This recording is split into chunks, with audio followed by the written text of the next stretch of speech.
नमस्कार दोस्तों। हम में से बहुत सारे लोगों को एक दूसरे की निंदा करते हुए ज़रूर देखा और सुना होगा, लेकिन आचार्य चरक ने सूत्र स्थान के 21वें अध्याय अष्टौ निंदतीय अध्याय में 8 तरह के निंदनीय लोगों का वर्णन किया है। यानी 8 लोग जो निंदा के पात्र हैं, जो निंदा के लायक हैं चिकित्सा की दृष्टि से, स्वास्थ्य की दृष्टि से।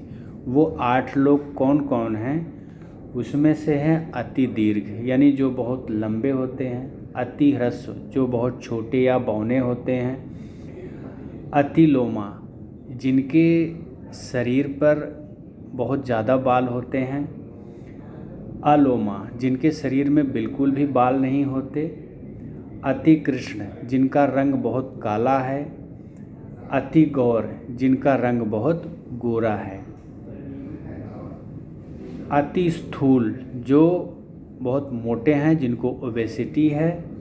या अति कृश, जो बहुत दुबले पतले हैं। इन 8 लोगों को निंदनीय पुरुष में उन्होंने गिनती की है। मतलब कि ये 8 लोग निंदा के पात्र हैं, निंदा के लायक हैं, चिकित्सा की दृष्टि से और स्वास्थ्य की दृष्टि से।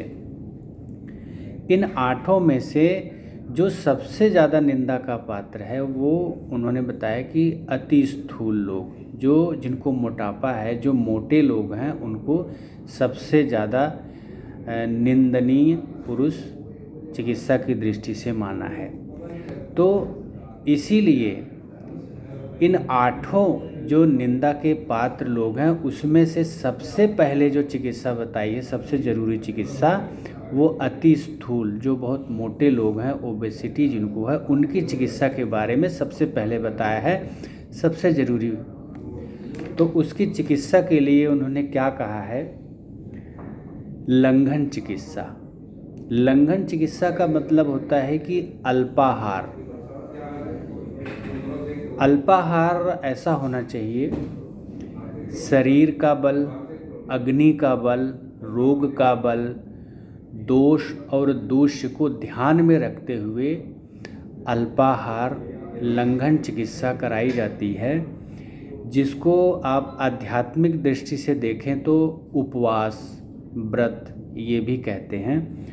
तो लंघन चिकित्सा कौन कौन सी होती है उसके बारे में बताते हैं।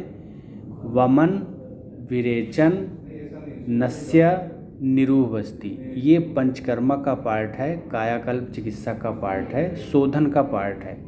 इसके अलावा पिपासा, यानी प्यासे रहना, प्यास को कंट्रोल करना, वायु का सेवन, तेज वायु के संपर्क में लाना, धूप का सेवन, धूप सेकना, पाचक औषधियों का सेवन, मतलब जो हमारी डाइजेस्टिव सिस्टम पाचक क्रिया को तेज करे, ऐसी औषधियों का सेवन, और उपवास यानी लंघन, यानी अल्पाहार जिसको व्रत कह सकते हैं, और व्यायाम, व्यायाम में योग और प्राणायाम।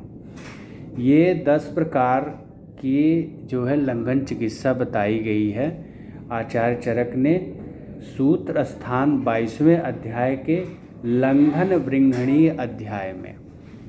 तो जो हमने पिछले वीडियो में व्रत के सिस्टम को बताया है, वो अपने आप में एक लंघन चिकित्सा है, उपवास चिकित्सा के अंतर्गत आता है।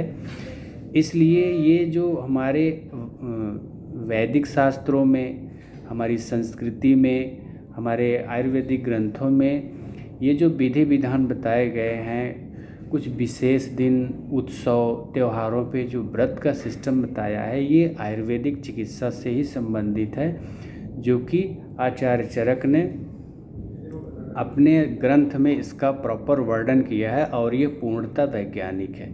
और इसका जो फ़ायदा है, जो लाभ है, जो चिकित्सा का जो फल है, उसका भी वर्णन इन्होंने किया है, और उसको हमने पहले पिछले वीडियो में डिस्कस किया है, जिसको आप खुद महसूस करोगे जब आप वो विधि विधान से व्रत करोगे या लंघन चिकित्सा का पालन करोगे।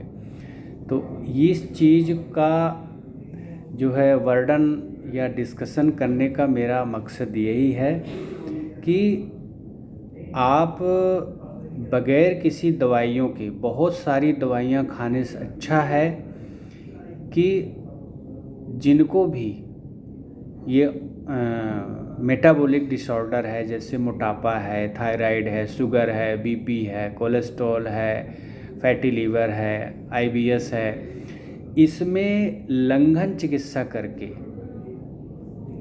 चिकित्सा करके बिना दवाई खाए आप अपने आप को रोग मुक्त कर सकते हैं, स्वस्थ हो सकते हैं, जो कि कम पैसे में होता है और जल्दी उसका फ़र्क पड़ता है और परमानेंट इलाज है।